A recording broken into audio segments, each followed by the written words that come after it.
এই কাহিনীর সমস্ত চরিত্র এবং ঘটনা সম্পূর্ণ কাল্পনিক। বাস্তবে জীবিত বা মৃত কোনো ব্যক্তি অথবা কোনো ঘটনার সাথে এর মিল থাকলে তা সম্পূর্ণ অনিচ্ছাকৃত এবং কাকতালীয়। ব্যবহৃত অপ্রাকৃত এবং অলৌকিক ঘটনাক্রম পরিবেশনার উপক্রম মাত্র। কুসংস্কারে বিশ্বাস করবেন না, কুসংস্কার ছড়াবেন না।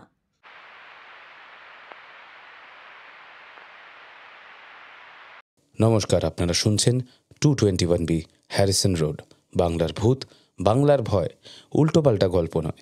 আমি সুমিতেন্দ্র, আর আমার সাথে রয়েছে প্রত্যয়। আজ আপনারা শুনবেন সাগর কুমার পাঠকের লেখা বুড়িবালামের তীরের প্রথম পর্ব, বুড়িবালামের বিভীষিকা। অমিয় অর্থাৎ গল্পকথকের ভূমিকায় এবং বন্টুর ভূমিকায় রয়েছে প্রত্যয়, শুভর ভূমিকায় রয়েছে আদিত্য, তন্ময়ের ভূমিকায় রয়েছে সৌরভ, আর চয়নের ভূমিকায় রয়েছে নীল।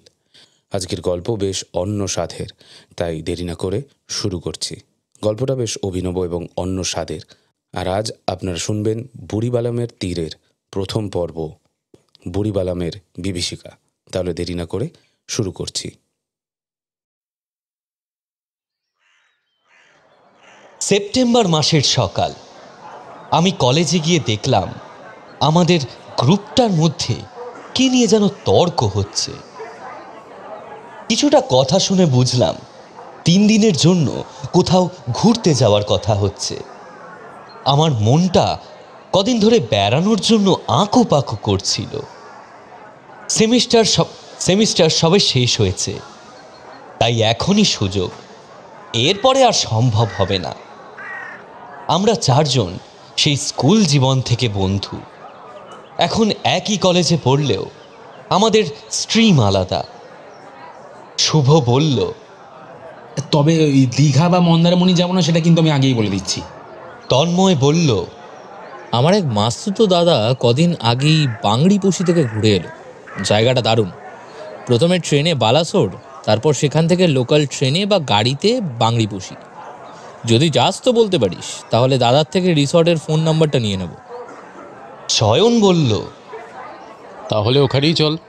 বুদ্ধদেব গুহর বাংড়িপোষিতে 2 রাত্রির পরেই ওখানে যাওয়ার ইচ্ছেটা হয়েছিল।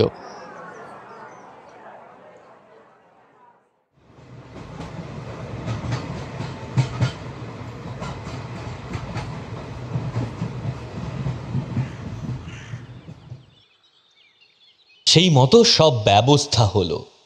8:30টার ফলকনামা এক্সপ্রেসে চেপে 11:30টার পরই আমরা বালাসোর নেমে গেলাম। সেখান থেকে লোকাল ট্রেন ধরে যখন বাংড়িপোষি পৌঁছলাম তখন প্রায় 2টো বাজে। অটো করে রিসর্টে যখন পৌঁছালাম আমরা সবাই তখন বেশ ক্লান্ত হয়ে পড়েছি। তাই দুপুরবেলায় তাড়াতাড়ি খাওয়া দাওয়া করে ঘরে বিশ্রাম নিতে চলে গেলাম। একটা বড় ঘরে আমাদের 4 জনের একসাথে থাকার ব্যবস্থা হয়েছে। বিকেলে চা খেয়ে আমরা যখন রিসর্টের থেকে বের হব, শুনলাম আজ শনিবারে হাট বসবে। একটা গাড়ি ভাড়া করে আমরা যখন সেই হাটে পৌঁছালাম তখন সেই হাট প্রায় ভাঙার মুখে। তবুও আমরা সেই ভাঙা হাট ঘুরে ঘুরে দেখলাম। একজন আদিবাসী বৃদ্ধের কাছ থেকে চয়ন একটা কাঠের তৈরি মুখোশ কিনল। যাওয়া আসার সময় পথের দুধারে চোখে পড়ল আদিবাসীদের ঘরবাড়ি, যার নিকানো উঠোন আর সুদৃশ্য আলপনায় আঁকা চিত্রিত দেওয়াল এক কথায় অনবদ্য। আমাদের মন আনন্দে নেচে উঠল। ফেরার সময় ড্রাইভারের ফোন নাম্বার নিয়ে এলাম। রাতে ফোন করে ওকে আশেপাশে ঘোরার জায়গা জেনে নিলাম। পরের 2টো দিন শুধু ঘুরেই কাটলো আমাদের। প্রথম দিন আমরা ব্রাহ্মণকুণ্ড, ঠাকুরানী হিল, বুড়িবালামের নদী, মা দুয়ারসিনী মন্দির, বাঁকবল ড্যাম আর বাদাম পাহাড় দেখলাম। পরদিন গেলাম শঙ্করমারা হ্রদ, বালিডিহা বাঁধ, সীতাকুণ্ড জলপ্রপাত। আসার পথে কুলিয়ানা গ্রামের ডোকরা শিল্প দেখে মোহিত হয়ে গেলাম আমরা।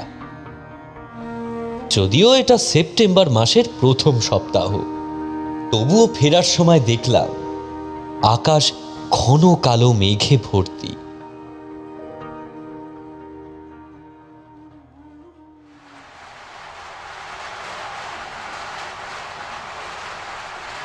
রিসর্টে ঢোকার প্রায় সঙ্গে সঙ্গেই মুষলধারে বৃষ্টি নামল।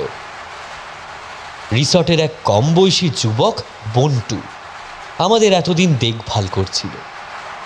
সে আমাদের কফি দিতে এসে জানালো, স্যার এখন টানা 2 দিন বৃষ্টি হবে। আমি বললাম, তুমি কি করে জানলে? টিভি লোকাল চ্যানেলে দেখাচ্ছে স্যার। শুভ বলল, এই বাবা, তাহলে কি ঘরে বসে কাটাতে হবে নাকি 2 দিন? বন্টু কিছু না বলে পকোড়া আনতে চলে গেল।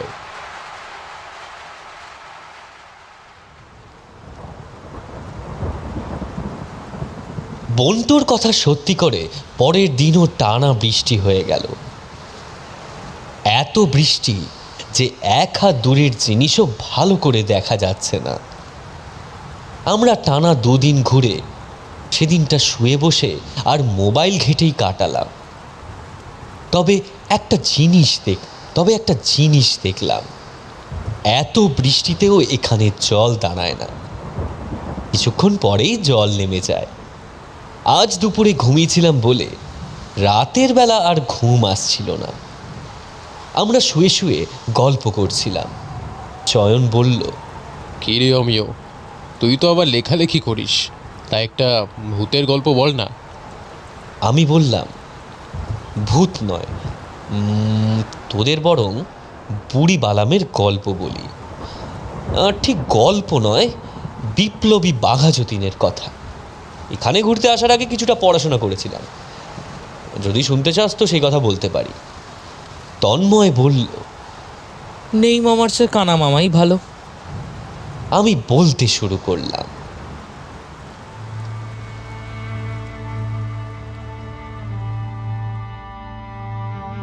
তোরা বিপ্লবী বাঘা যতীনের নাম নিশ্চয়ই শুনেছিস, তাই সেই নিয়ে আর বেশি কিছু বলছি না। 1914 সালে প্রথম বিশ্বযুদ্ধ শুরু হয়। জার্মানি তখন ইংরেজদের প্রধান শত্রু। জার্মানি থেকে ভারতের স্বাধীনতা সংগ্রামে প্রচার কার্য চালানোর জন্য বার্লিন কমিটি তৈরি করলেন সেখানে বসবাসকারী ভারতীয় ছাত্ররা। এদের সঙ্গে যোগাযোগ করে যতীন্দ্রনাথ 1915 সালে অবনী মুখার্জিকে জাপানে পাঠিয়ে দিলেন রাসবিহারী বসুর কাছে। এদিকে অতোন্নতি সমিতির প্রতিষ্ঠাতা বিপিন বিহারী গাঙ্গুলির সাহায্যে 1914 খ্রিস্টাব্দের 26শে আগস্ট কলকাতার ধর্মতলায় রডা অ্যান্ড কোম্পানির দোকান থেকে বিপ্লবীরা 50টি মাউজার পিস্তল ও 4600 রাউন্ড কার্তুজ লুট করেন। নেতৃত্ব দিয়েছিলেন বাঘা যতীন। তারপর বাঘা যতীন ও তার সঙ্গীরা উড়িষ্যার বালেশ্বরে গিয়ে লুকিয়ে থাকেন। বাঘা যতীন চেষ্টা করেছিলেন জার্মানির কাছ থেকে অস্ত্র সংগ্রহ করতে। পরিকল্পনা অনুযায়ী এক বিপ্লবী যোগাযোগ করেন জার্মান সরকারের সঙ্গে। জার্মান প্রশাসন ভারতের স্বাধীনতা সংগ্রামীদের অস্ত্র নিয়ে সাহায্য করতে রাজি হয়েছিল।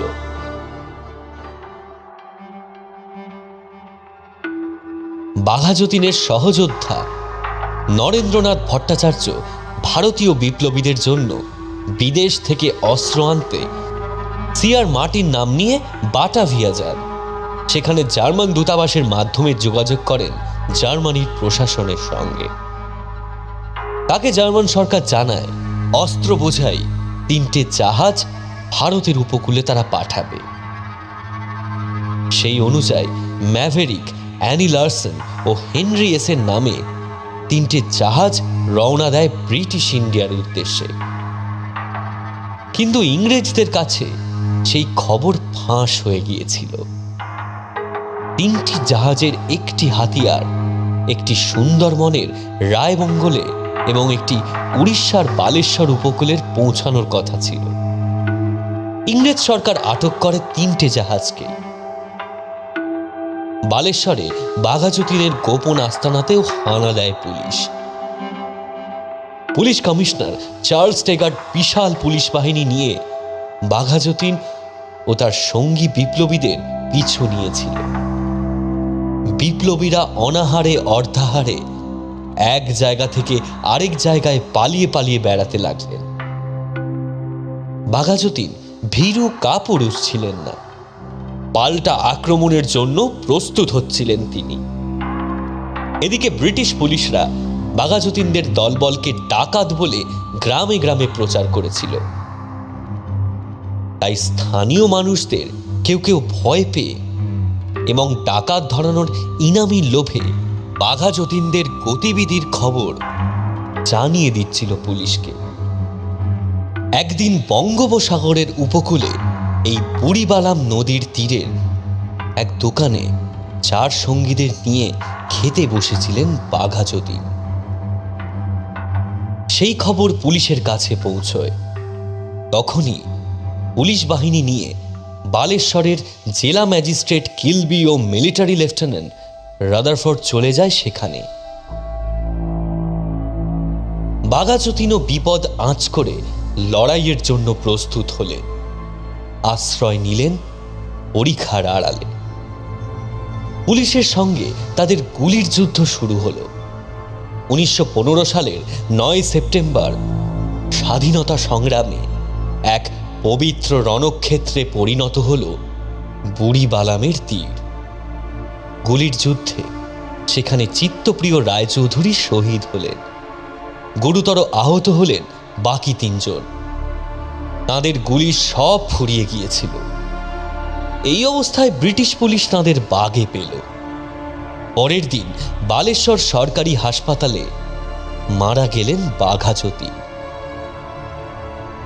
বিচারে তাঁর সঙ্গী জ্যোতিষ পালের 14 বছর সশ্রম কারাদণ্ড হল। মনোরঞ্জন সেনগুপ্ত ও নীরেন্দ্রনাথ দাশগুপ্তের হল ফাঁসি।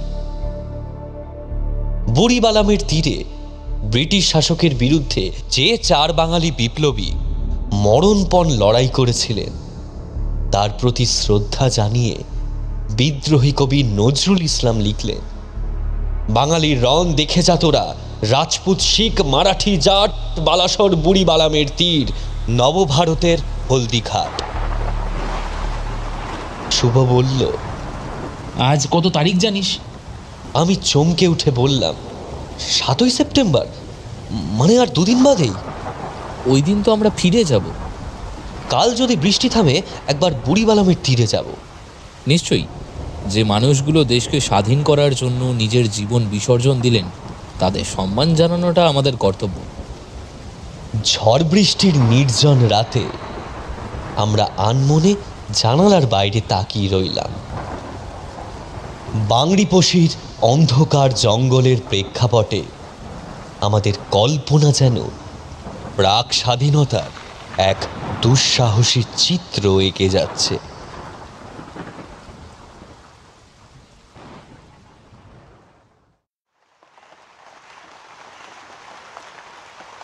পরদিন সকালে দেখলাম বৃষ্টি অনেকটা ধরে এলেও তখনও ফোঁটা ফোঁটা পড়ছে। এদিকে আমাদের ড্রাইভার জানালো সে এই বৃষ্টিতে আমাদের নিয়ে কোথাও যেতে পারবে না। অগত্যা আমরা গোমরা মুখে বসে রইলাম। আমি বন্টুকে ধরলাম স্থানীয় কোনো জায়গায় ঘুরতে যাওয়ার ব্যবস্থা করে দেওয়ার জন্য। ওকে কিছু টাকাও দিয়ে দিলাম গাড়ি ভাড়া বাবদ। বন্ধুদের একথা জানাতেই ওরা হই হই করে উঠল। মোট কথা, আজ আমাদের বেরোতেই হবে।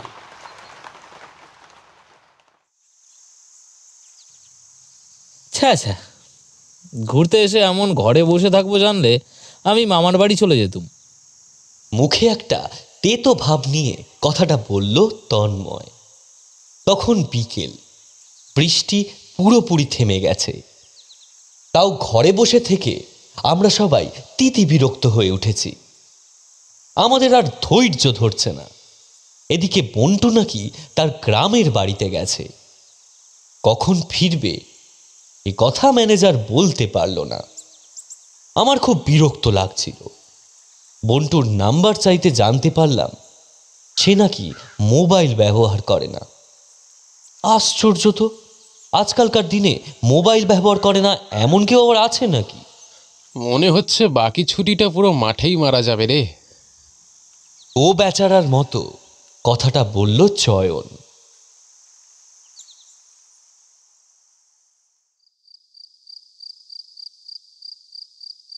রাতের বেলা ডাইনিং হলে খেতে বসে দেখি বন্টু খাবার পরিবেশন করছে। এখন এই রিসর্টে আমরা ছাড়া আর কেউ নেই। আরেকটা পার্টির আসার কথা ছিল, কিন্তু এই বৃষ্টিতে তারা আজ আর আসবে না বলেছে, সম্ভবত কাল আসবে।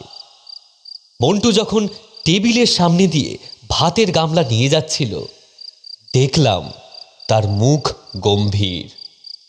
তবে আজ একজন নতুন লোককে দেখলাম, একটু বয়স্ক মতো, রোগা কালো চেহারা।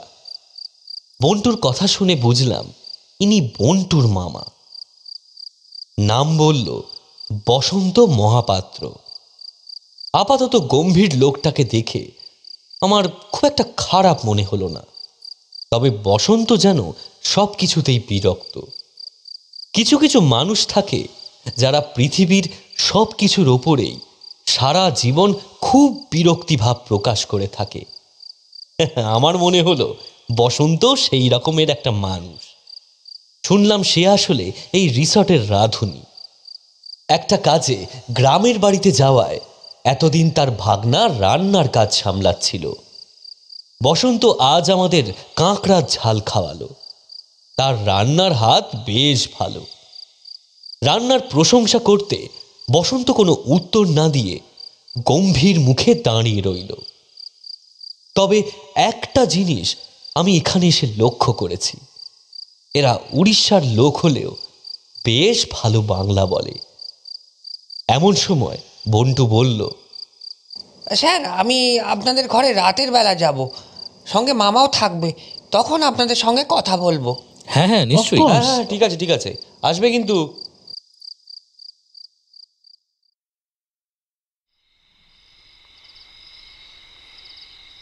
রাতের বেলা আজ বেশ ঠান্ডা লাগছিল। আমরা পাখা বন্ধ করে তাস খেলছিলাম। বন্টু আর বসন্ত ঘরে ঢুকলো। দুজনেই জড়সড় হয়ে দাঁড়িয়েছিল। আমরা বসতে বলায় বন্টু একটা চেয়ারে বসলেও বসন্ত একইভাবে দাঁড়িয়ে রইল, মুখে একরাশ বিরক্তি। সে এবার বন্টুর দিকে তাকিয়ে ইশারা করতেই বন্টু বুক পকেট থেকে টাকা বার করে বলল, স্যার আপনি গাড়ি ভাড়া করতে যে টাকা দিয়েছিলেন সেটা ফেরত নিয়ে নিন স্যার। তবে এখানে পুরোটা নেই, কিছু কম আছে। একজনকে অ্যাডভান্স দিয়েছিলাম, কিন্তু বুকিং ক্যান্সেল করলে সে ওটা ফেরত দেবে না আগেই বলেছিল, তাই ওটা আর ফেরত দিতে পারবো না। কিছু মনে করবেন না স্যার। কিন্তু তুমি আমাদের জন্য বুকিং কোথায় করেছিলে? বুড়িবালামের পাশেই একটা জঙ্গল আছে, রাতের বেলা সেই জঙ্গলে যাবো ভেবেছিলাম। আরে সে তো দারুণ ব্যাপার, রাতের বেলা জঙ্গল সাফারি, উফ কি থ্রিলিং হতো মাইরি। তা এখনই বা হবে না কেন বন্টু? বন্টু মাথা নিচু করেছিল। এবার লক্ষ্য করলাম সে আর চোখে মামার দিকে তাকাচ্ছে। বসন্তের চোখে তার ভাগনার প্রতি ভৎসনা দৃষ্টি ফুটে উঠল। সেটা লক্ষ্য করে তন্ময় বলে উঠল, তোমার মামা বারণ করেছে বুঝি? কিন্তু কেন? বসন্ত এবার হিস হিসে গলায় বলে উঠল, আজি রাত্রি সেথারে যাই পারবি নাহি স্যার। কেন, কি অসুবিধা আছে? যদি কিছু এক্সট্রা টাকা লাগে বলো, আমরা দেব। সব কিছু তো টঙ্কা দিয়ে হয় নাহি স্যার, কিছু কথা আছে যাহা জানিবা ভালারে নাহি। আমি তখন রহস্যের গন্ধ পেয়ে মোলায়েম স্বরে বললাম, বসন্তদা আমরা কালই ফিরে যাব, এইভাবে ঘরে বসে খুব বোর লাগছে। প্লিজ তুমি একটা কিছু ব্যবস্থা করে দাও। ওই জঙ্গলে আজ রাতে আমাদের একটু নিয়ে চলো প্লিজ। অপনর একা সেই জঙ্গল ভিতরে যাইবার অনুমতি পাই পারিবি নাহি। ঠিক আছে, তাহলে বন্টু আমাদের সাথে চলুক। না না, সেটি পিল্লা বচ্চা ছেলে, তাকু এথিরে মধ্যে জড়াইবেন নাহি। আমি তখন আবার নরম স্বরে বললাম, তাহলে তুমিও আমাদের সাথে চলো বসন্তদা, বন্টুও থাকুক। আজ রাতটা আমরা না হয় তোমাদের নিয়েই আমাদের নৈশ অভিযান চালাবো। বসন্ত ভ্রু কুঁচকে কিছুক্ষণ কি যেন চিন্তা করলো, তারপর বেশ বিরক্তি নিয়েই বলল, ঠিক আছে স্যার, আপনারা প্রস্তুত হুয়া ମୁଁ ଗଣ୍ଡି ଡାକୁଛି। ଠିକ୍ 11:30ରେ ଯିବି। ମ୍ୟାନେଜର তখন নিদ যাইব, ତା ପୂର୍ବେ ସେଥିରେ ଯାଇପାରିବି ନାହିଁ। তবে ଗୋଟେ ସର୍ତ୍ତ ଅଛି। আরে তোমার সব শর্ত মানতে আমরা রাজি আছি, তুমি তুমি শুধু আমাদেরকে জঙ্গলে নিয়ে চলো। মনে রাখা, ସେଠାରେ গিয়া আপনারা হয়তো এমন କିଛି ଦେଖିପାରା ଯାହା আপনার পূর্বে কেবে দেখি ନାହିଁ। ଆଉ মোর সহিত কথা না কই আপনার নিজে থেকে হঠাৎ কিছু করি বসিবেন না। আর সকলে সর্বদা একই স্থানরে থাকিবে, কেউ আলাদা হবে নাহি। ওরে বাবা, সেখানে কি আবার বাঘ ভাল্লুক আছে নাকি? বসন্ত কোনো কথা না বলে একবার ওর দিকে বিরক্ত মুখে তাকালো। তন্ময় ব্যাপারটা আঁচ করে বলল, ঠিক আছে, কোনো চিন্তা নেই, আমরা সবাই তোমার কথা মতো চলবো। আমি পকেট থেকে টাকাটা আবার বন্টুর হাতে দিলাম। ওরা বেরিয়ে যেতেই শুভ বিছানায় লাফ দিয়ে উঠল। উফ, আমার তো ভাবতেই কেমন থ্রিলিং লাগছে। বুড়িবালামের তীরের জঙ্গলে আমাদের নৈশ অভিযান, তাও এমন একটা দিনে। জিও, কিছু হবে না তোরে? তুই থাম তো, ভিতর ডিম কোথাকার। যা বলেছিস, কোথায় না আমরা একটু একটু অ্যাডভেঞ্চার করবো, একটু এক্সাইটমেন্ট থাকবে। বেটা খালি খালি ভয় ভয় ভয় ভয়, মানে সত্যি মানে ওকে নিয়ে আর পারলাম। কি গল্প শোনা শেষ? চলে যাচ্ছেন? আরে যাচ্ছেন কোথায়? আসুন, বসুন, কেমন আছেন বলুন। Welcome to another episode of গাবতলার আড্ডা উইথ সুমি। আজ আপনারা শুনলেন সাগরবাবুর লেখা একটা দুর্ধর্ষ গল্প, বুড়িবালামের তীরের প্রথম পর্ব, বুড়িবালামের বিভীষিকা। গল্পের বিভিন্ন চরিত্রে ছিল প্রত্যয়, আদিত্য, সৌরভ, নীল আর আমি সুমিতেন্দ্র। গল্পের পরের পার্টটা কিন্তু খুব তাড়াতাড়ি আসছে। আর কমেন্ট বক্সে যদি অ্যাটলিস্ট 20টা কমেন্ট দেখি যে পরের পার্টটা কালকেই শুনতে চাই, তাহলে কিন্তু আমরা সেকেন্ড পার্টটা কালকেই দিয়ে দেবো। এটা একদম ফিঙ্গার্স ক্রসড প্রমিস। ঠিক আছে, তাহলে বেশি বকবক না করে চলে যাচ্ছি কমেন্ট সেকশনে। তাহলে যাই, একটু কমেন্টসগুলো পড়ি, দেখি কে কী বলছে। তিতলিপি বলছে, বাহ, গল্পের মধ্যে প্রোপাগান্ডাগুলো ভালোই পুশ করা চলছে।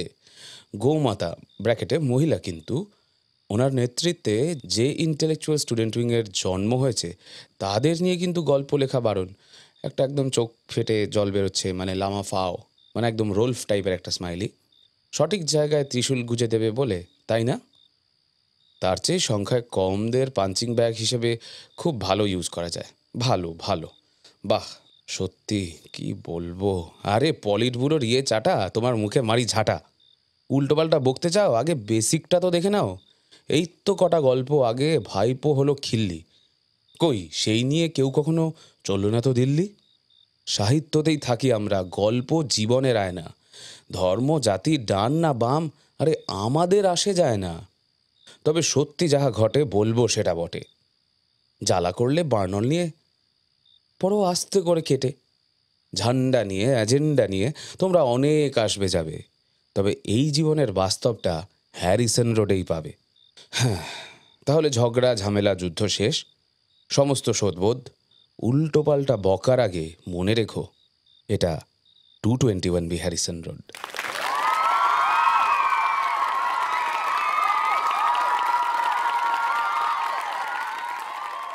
সত্যি কি বলবো, মানে কমেন্টটা পড়ে এত মটকা গরম হয়ে গেছিল, লিখেই ফেললাম সেই মহেশের মহাযাত্রার মতো।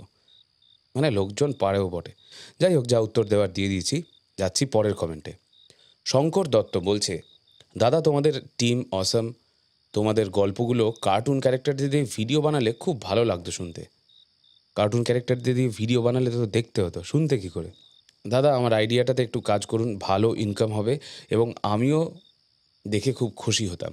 অনেক ধন্যবাদ আপনাদের। আমার ফেভারিট হলো আপনাদের গল্প আর গল্পের পরিবেশ। বেস্ট তালদিঘি, খুব ভালো থাকবেন, নমস্কার। Thank you so much Shankar. Actually তুমি কিন্তু যেই সাজেশনটা করেছো সেটা খুবই ভালো, কিন্তু ব্যাপারটা হচ্ছে আমরা করে উঠতে পারি না। হ্যাঁ, মানে মাসে প্রায় 14টা-15টা করে কন্টেন্ট করা, সেটা কিন্তু খুব ডিফিকাল্ট একটা ব্যাপার হয়ে যায়। তা সেটা একটু মানে চাপ হয়ে যায়। আপাতত গল্প শুনিয়েই যাই, যদি পারি কোনোদিন নিশ্চয়ই চেষ্টা করব। Thank you so much. 1x1 Prince CEFF বলছে, দাদা আমার নামটা বলুন প্লিজ। আমি হাসিবুল, বাড়ি ওয়েস্ট বেঙ্গলে। তোমাদের গল্প শুনতে আমার খুব ভালো লাগে, 2 বছর ধরে গল্পগুলো শুনছি। আর সবথেকে ভালো লাগে হচ্ছে তোমাদের ভয়েস, মনটা ছুঁয়ে যায়। এরকম নতুন নতুন গল্পর জন্য অপেক্ষায় থাকি। তোমরা কেমন আছো? পাশে আছি আর পাশে থাকবো।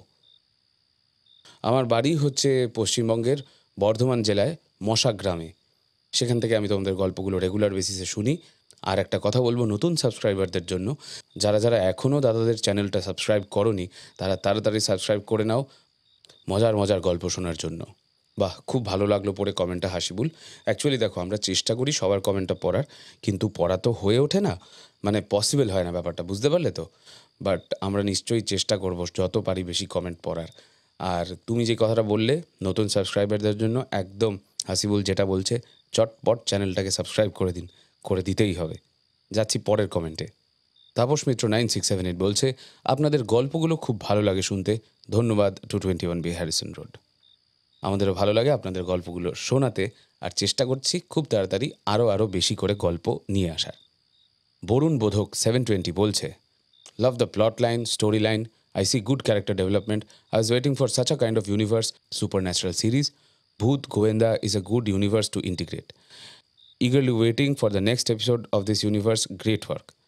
Thank you so much. এই কমেন্টটা পড়েছে শীতকালের সেই রাতে, মানে সাগরবাবুর লেখা সুন্দরগড়ের নরপিশাচ এই গল্পের প্রথম পর্বে। তা আমি আপনার এই মেসেজটা সাগরবাবুকে ডেফিনেটলি কনভে করব। আর এই সময় বলে রাখি যে সবাই একটু কাইন্ডলি সাগরবাবুর জন্য একটা গেট ওয়েল সুন টাইপ করে দিন তো। উনি একটু মানে এত দৌড়োদৌড়ি করে না শরীর খারাপ হয়ে গেছেন, একদম মানে বিছানায় পড়ে গেছেন। বইমেলায় ওনার নতুন বই লঞ্চ হলো, ভয়ের মুখোশ, তার সাথে আরও কয়েকটা বই লঞ্চ হয়েছে, সেগুলোর ব্যাপারে একটু পরে বলছি। বাট এই অফিস, তারপরে বইমেলা, তারপর স্টুডিও, সব জায়গায় দৌড়াদৌড়ি করতে করতে না উনি একদম মানে বিছানায় পড়ে গেছেন। তা সবাইকে বলবে একটু গেট ওয়েল সুন এসকেপি চট করে কমেন্ট বক্সে একটু টাইপ করে দিন তো। কোজি মাগল বলছে, বিয়ের জন্য অনেক অনেক কনগ্র্যাচুলেশনস সুমিতেন্দ্রদা। Thank you so much fellow muggle, তুমি মাগল আমিও মাগল। আর সত্যি তোমরা সবাই এত উইশ করেছো এই ব্যাপারটাতে, খুব ভালো লাগছে, এবং তোমাদের আশীর্বাদে, তোমাদের ভালোবাসায় খুব ভালোই আছি। কোজি আরেকটাও কমেন্ট করেছে যেখানে বলছে যে, দাদা ডিসকর্ড খোলো, একটা মনের মতো বেঙ্গল ডিসকর্ড চাই দাদা, তবে সেটাকে মডারেট করার জন্য ঠিকঠাক লোকজন রেখো। ডেফিনেটলি সেটা তো মডারেশনের জন্য ঠিকঠাক লোকজন থাকবেই। আর বেঙ্গল মানে আমাদের এই আর ডিসকর্ডটার ব্যাপারে আমি সত্যিই ভাবছিলাম। তা সবাইকে এখানে বলে রাখি যে বেসিক্যালি আমরা যে ভাবছিলাম না যে সাবস্ক্রাইবার্সদের নিয়ে একটা চ্যাটরুম করব, বা চ্যানেল মেম্বার্সদেরকে নিয়ে একটা চ্যাটরুম করব, সেক্ষেত্রে সবথেকে ইজিয়েস্ট অপশন এবং সবথেকে রিলায়েবল জায়গা হচ্ছে ডিসকর্ড, মানে আমার যেটা মনে হয়। এবং এটা বেসিক্যালি গেমাররা, একটা প্ল্যাটফর্ম যেটা বেসিক্যালি গেমাররা, ভ্লগাররা, যারা ইন্টারনেটে বেশি অ্যাক্টিভ, তারা এই ব্যাপারটার ব্যাপারে অত্যন্ত সড়গড়, কিন্তু অনেকেই নন, আমাদের রেগুলার লিসেনাররা অনেকেই হয়তো জানেন না। তা ডিসকর্ডটা হচ্ছে এরকম একটা প্ল্যাটফর্ম, ভাবুন হোয়াটসঅ্যাপের মতো, কিন্তু সেখানে অনেকগুলো আলাদা আলাদা চ্যাটরুমস থাকে। ধরুন আপনি আমাদের সাবস্ক্রাইবার, আবার আপনি আমাদের মেম্বারও, তাহলে মেম্বারদের স্পেসিফিক একটা চ্যাটরুম থাকবে, সেখানে আপনারা সব মেম্বাররা গল্প করতে পারলেন, কিছু আড্ডা হলো। আবার সিমিলারলি আরেকটা চ্যাটরুমেও আপনি থাকবেন যেটা হচ্ছে সাবস্ক্রাইবার্সদের জন্য, সেখানে সবাই থাকছে, সেখানে আরও অনেক লোকজন থাকবে, অনেক কিছু নিয়ে ডিসকাস করা যাবে। তা এইটা করা যায় ডিসকর্ড অ্যাপে উইদাউট কারুর আইডেন্টিটি ডিসক্লোজ করে।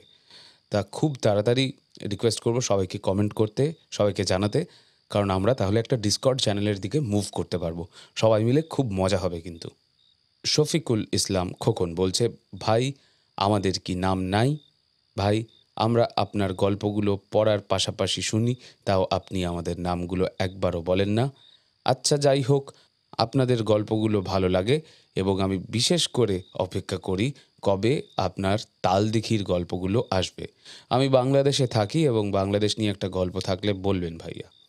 বাংলাদেশ রিলেটেড একটা গল্প প্রবলি আছে চ্যানেলে, একটু বরিশালের এক রাত, এবং সেটা একটা ক্লাসিক গল্প বিভূতিভূষণ বন্দ্যোপাধ্যায়ের লেখা। ডেফিনেটলি গিয়ে গল্পটা চেক আউট করবেন, খুব ভালো লাগবে। তা সেটা কিন্তু বাংলাদেশের বরিশাল এই জায়গাগুলো রিলেটেড একটা গল্প। আশা করি খুব ভালো লাগবে। এবং ব্যাপারটা হচ্ছে, দেখুন, সবার নাম এক জায়গায় নেওয়াটা পসিবল হয় না, তাও আজকে চেষ্টা করছি অনেক জনের কমেন্টগুলোকে রিপ্লাই করার। আচ্ছা, চলে যাচ্ছি পরের কমেন্টে। নমস্কার দাদা, আমার নাম রমেশ, আর আমি ঘাটাল থেকে তোমাদের ভিডিওগুলো দেখতে দেখতে শোনার কাজ করি। অন্ধ্রপ্রদেশে থাকি। তোমাদের গল্পগুলো শুনতে শুনতে কাজ করতে মজাই এসে যায়। প্রত্যেক দিন আমি তোমাদের ভিডিও দেখি, শুনে খুব আনন্দ হয় আমার। প্লিজ পারলে একবার আমার নামটা রিড আউট করো। আমার নাম রমেশ। আসি তাহলে দাদা, বাই বাই, বাট ওয়েলকাম। খুব ভালো লাগলো রমেশ তোমার কমেন্টটা পড়ে। এবং যারা আমি দেখেছি একটা কমিউনিটি আছে যারা হচ্ছে সোনার কাজ করে, সোনার কারিগর অনেকে আছে যারা কমেন্ট করে খুব। তা তোমরা যেহেতু আমাদের একনিষ্ঠ শ্রোতা, আমরা খুব তাড়াতাড়ি হয়তো তোমাদেরকে নিয়ে একটা স্পেশাল এপিসোড করতে পারি, সেটা প্ল্যানিং করা চলছে। আমি আর প্রত্যয় এই ব্যাপারে কথা বলছিলাম, এবং খুব তাড়াতাড়ি হয়তো এরকম একটা গল্প আসবে। তোমরা কিন্তু সেই গল্পে কমেন্টে ভরিয়ে দেবে, আর যতজনকে পারবে শেয়ার করবে। এটা কিন্তু তোমাদের কথা দিতে হবে। আচ্ছা, তাহলে চলুন আজকে একটু তালদিঘির ডাক বাক্সটা খুলে দেখি কে কি পাঠিয়েছে।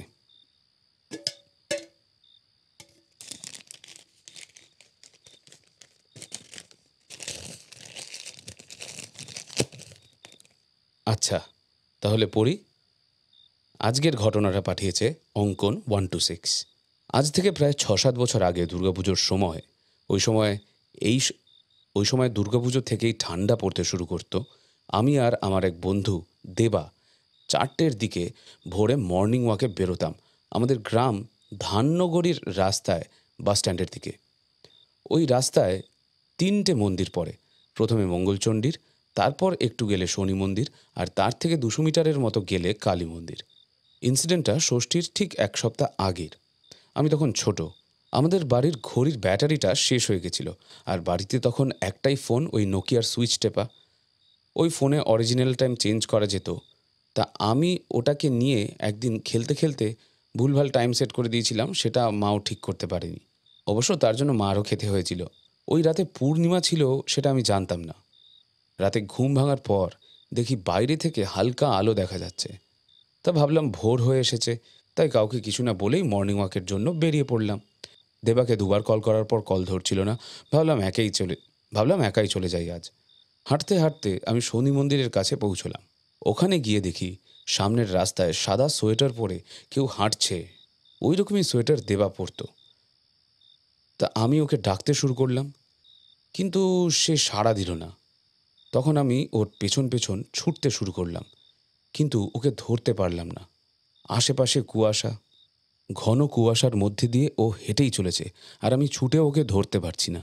এরপর আমি একবার ওকে ফোন করলাম, আর এবার ও কলটা রিসিভ করলো। আমি বললাম, আরে দাঁড়া না, আমার জন্য একসাথে যাব। তখন ও বলল, আমি তো বেরোইনি এখনও, রাত 2:30টার সময় কে মর্নিং ওয়াকে যায়। ঘুম জড়ানো গলায় আরও 2-4টে গালাগালি দিয়ে ও ফোনটা রেখে দিল। ততক্ষণে আমি সামনে দেখি আর কেউ নেই, কেবল কুয়াশা আর আধো অন্ধকারের সাথে পূর্ণিমার আলো মিশে রয়েছে। আমি তক্ষুনি পিছনে ফিরে ছুটতে শুরু করলাম, আর অবশেষে শনি মন্দিরের পাশে এসে দাঁড়ালাম। ওখানে ঘড়িতে দেখি 2:35। আমার ভয়ে হাত পা ঠান্ডা হয়ে আসছে। মন্দিরের ভেতরে ঢোকারও রাস্তা নেই, গেট বন্ধ। আমি আরও জোরে ছুটলাম, আর শেষে হাঁপাতে হাঁপাতে বাড়ি পৌঁছলাম। এরপরে আমি 2 সপ্তাহ আর মর্নিং ওয়াকে যেতে পারিনি। ফ্যান্টাস্টিক লাগলো ইনসিডেন্টটা পাঠিয়েছিল অঙ্কন 126, আমাদের মেম্বার। তোমরাও যদি এরকম কিছু রিয়েল লাইফ ইনসিডেন্ট বা কোনো ঘটনা মায়েদের মুখে, দিদু দাদুদের মুখে গল্পের ছলে কখনো শুনে থাকো, সেগুলো কিন্তু আমাদের সাথে শেয়ার করতে পারো। জাস্ট সিম্পলি একটা কমেন্ট লেখো, আর কমেন্টের ওপরে লিখে দাও ডাক বাক্স, যাতে ইজিলি তোমাদের কমেন্টটা আমরা খুঁজে পাই। আর একটা জিনিস, গল্পের শব্দ সংখ্যা যেন একদম 250 শব্দের মধ্যে হয়, এটা মনে রাখবে। নাহলে ডাকবাক্সর জন্য যেই শর্টসের সেগমেন্টটা, সেখানে কিন্তু তোমাদের গল্পগুলো আলাদা করে তোমাদের নাম দিয়ে পোস্ট করা যাবে না। তাহলে আজকের মতো আড্ডাটাকে এখানেই র্যাপ আপ করছি। দেখা হচ্ছে খুব তাড়াতাড়ি। তা আজকের মতো এখানেই আড্ডাটাকে শেষ করছি। কালকে একটু বইমেলা ঘুরে এলাম, বেশ ভালো লাগলো। দেবশ্রীদির নতুন বই কালু রাখাতে রাখরা মুক্তি পেল কালকে কথোপকথন প্রোডাকশনসের স্টল নম্বর 628-এ। যারা বইমেলা আর বেশি দিন নেই, 9 তারিখ মানে এই সানডে অবধি আছে। যারা যারা যাবে তারা কিন্তু ডেফিনেটলি একটু খুঁজে খুঁজে স্টল নাম্বার 6 to 8 কথোপকথন প্রোডাকশনসে ডেফিনেটলি যেও। স্টলটা হচ্ছে মেলা প্রাঙ্গণের একটু করুণাময়ের দিকে, মানে গেট নাম্বার 9, গেট নাম্বার 8 এগুলোর কাছে। তো তোমরা যেও, একটু খুঁজলেই তোমরা ইজিলি পেয়ে যাবে।